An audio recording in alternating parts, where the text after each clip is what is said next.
পুরো এপিসোড দেখতে জি5 অ্যাপ এখনই ডাউনলোড করুন।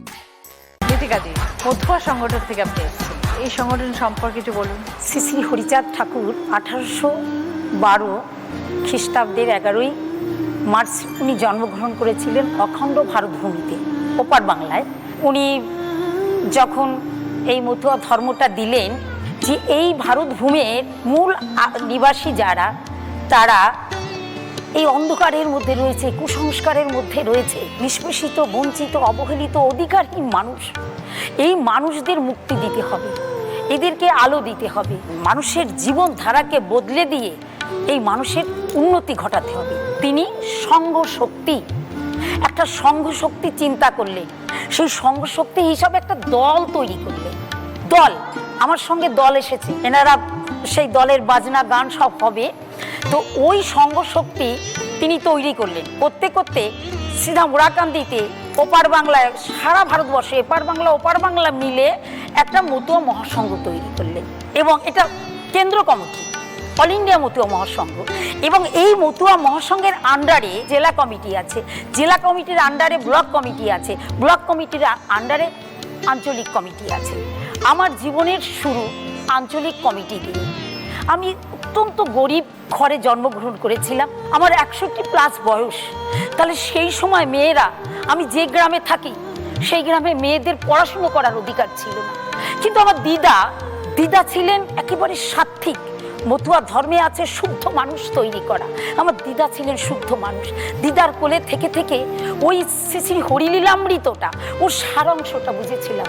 বীর মাতা হতে হবে, নারীর অধিকার দিয়েছিলেন, পুরুষের সঙ্গে নারীর সমান অধিকার। তা আমার মনের মধ্যে তখন একটা তেজ জাগতো।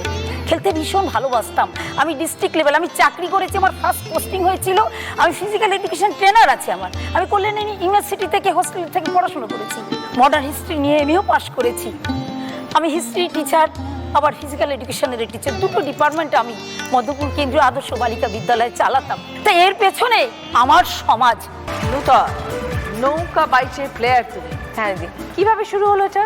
ছোটবেলা থেকে এই বিষয়ে শুধু শুনেছি। প্রায় স্বাধীনতা সময়কালীন থেকেই এটা আমাদের নদিয়ার একটা ঐতিহ্য। সবাই জানে যে 1947 সালের 15 আগস্ট আমাদের ভারতবর্ষ স্বাধীন হয়েছিল, কিন্তু তখনও আমাদের জেলা নদিয়া ভারতবর্ষের মধ্যে অন্তর্ভুক্ত ছিল না। ওই বছরই 18ই আগস্ট আমাদের নদিয়া ভারতবর্ষের মধ্যে যুক্ত হয়।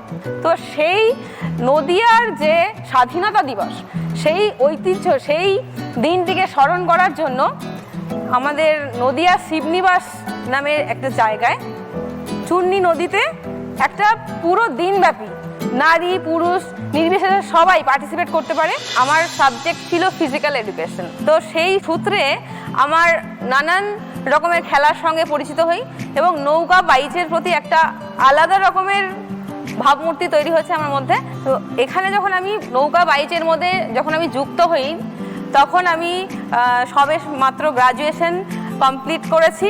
কত জায়গায় কম্পিটিশনে গেছো নতুন?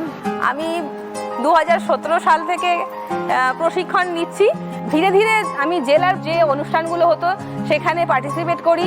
তারপর 2019 সালে প্রথম ন্যাশনাল গেমসে আমি যাই বিহার দারভাঙ্গাতে।